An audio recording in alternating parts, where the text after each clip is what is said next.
No vídeo de hoje nós vamos mostrar mais dois erros comuns para quem está começando a utilizar o comando if.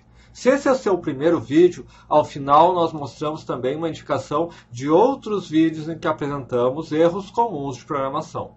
Mas vamos lá. Eu estou aqui no navegador Chrome, digito about, blank, botão direito, inspecionar, console. Eu vou criar uma variável x e vou atribuir a ela o valor 10. Vou agora fazer um teste. If x, se x é igual a 4, a 5 ou 6, alert x é 5 ou 6, mas x é 10. E, no entanto, ele exibiu.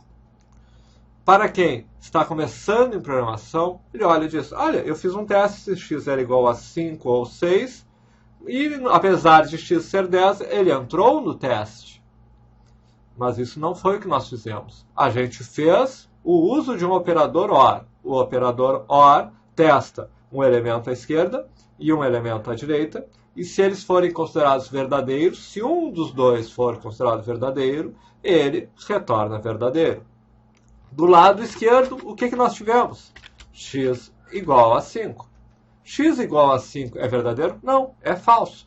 Se do lado direito nós tivéssemos também falso, ele daria falso. Do lado direito nós tínhamos falso? Não, nós tínhamos um valor. Se o valor fosse 0, ele diria 0. Se o valor é 6, ele retorna 6. Então, x igual a 5 ou 6, o que ele faz? Do lado esquerdo, falso. Ok, então é falso. Vamos ver do lado direito. Do lado direito é 6. E ele retornou 6. Mas 6 não é um valor booleano. Mas não é um valor verdadeiro ou falso. Mas você não colocou um valor verdadeiro ou falso no teste do x. Para o JavaScript, este comando não é, esse teste não é x é igual a 5 ou 6. Até porque isso não faria sentido. Para ele, isso é x igual a 5 ou 6. E ele retorna 6. E aí, quando ele testa o 6, ele retorna como verdadeiro e entra no alerta. E como que eu faria corretamente esse teste? Eu faria ele dessa forma. X igual a 5 ou x é igual a 6. Agora sim, eu estou fazendo um teste do 5 e um teste do 6. Ele vai dar falso desse lado e ele vai dar falso deste lado. E ele não vai executar. Se x fosse 6, aí sim ele executaria. Assim como se x fosse 5. Então, o primeiro erro que eu quero relatar é esse. Essa construção não existe. Um segundo erro, também comum, é o seguinte. If x maior que 10, if y maior que 10, o que eu vou fazer?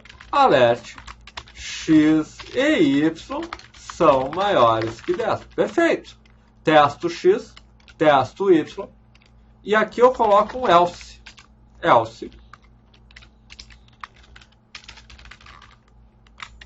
x ou y não é maior que 10. Porque ele falhou no teste.